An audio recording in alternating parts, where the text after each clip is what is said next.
Express, an international courier service. Social మీడియాలోని websites పై DJ cinema producer Dil Raju, director Harish Shankar సంయుక్తంగా కలిసి పోలీస్ కేసు వేశారు.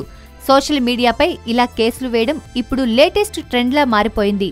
మీడియా ప్రచురించిన న్యూస్లతో గొప్ప సెలబ్రిటీ స్టేటస్ ని అనుభవిస్తూ వారి స్థాయికి కారణమైన మీడియాపైనే కేసులు వేయడం అంటే వారిలోని నిరాశ, నిస్పృహలకు ఒక నిదర్శనం. డీజే మొన్న ప్రపంచవ్యాప్తంగా ఘనంగా విడుదలై రికార్డు ఓపెనింగ్ కలెక్షన్స్ రాబడుతున్నా పబ్లిక్లో డివైడ్ టాక్ ఉందన్నది కాదనలేని సత్యమని సినిమా చూసి బయటికి వచ్చిన ప్రేక్షకుల స్పందన యూట్యూబ్లో ఒకసారి చూస్తే అర్థమవుతుంది. డీజే బన్నీ కెరియర్లోనే హైయెస్ట్ ఓపెనింగ్ కలెక్షన్స్ అన్నవి కూడా నిజం. మొన్న డీజే టీం ఒక సక్సెస్ ఈవెంట్ పెట్టి మరీ చెప్పిన ఈ విషయాన్ని ఏ వెబ్సైట్స్ కూడా కాదనలేదు. కలెక్షన్స్ గురించి ప్రముఖంగానే ప్రచురించారు అన్ని వెబ్సైట్స్ వాళ్ళు.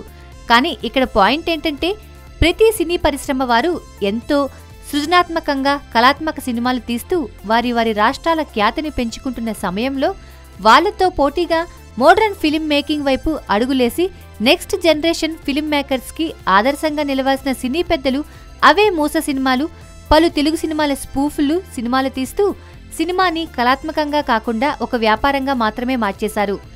మిగతా ఏ సినీ ఇండస్ట్రీలో కూడా ఈ దౌర్భాగ్యం లేదన్నది ఏ తెలుగు ప్రేక్షకుడిని అడిగినా చెప్తారు అన్నది నగ్న సత్యం. మొన్నటికి మొన్న డీజేతో పాటు రిలీజ్ అయిన ట్యూబ్లైట్ మూవీ ఫ్లాప్ అయి విపరీతమైన క్రిటిసిజంని ఎదుర్కొన్న ధర్మిల, సల్మాన్ ఓపెన్గా మీడియా ముందు తన ఓటమిని ఒప్పుకొన్న హుందాతనం చాలా గొప్పది. మరి ఆ సినిమాకి కూడా వీకెండ్ కలెక్షన్స్ 100 కోట్ల పైనే కదా. కలెక్షన్స్ వచ్చాయని దాన్ని గొప్ప సినిమా అనలేం కదా. బాహుబలి వల్ల పెరిగిన తెలుగు సినిమా మార్కెట్ పుణ్యమా అని విడుదలకి ముందే మీడియాలో వచ్చిన వివాదాల మూలంగా హైప్ ఏర్పడి వచ్చిన కలెక్షన్స్ చూసి డీజే టీం వాపుని బలుపు అనుకుంటున్నారని సినీ అభిమానులు సోషల్ మీడియాలో చర్చించుకుంటున్నారు.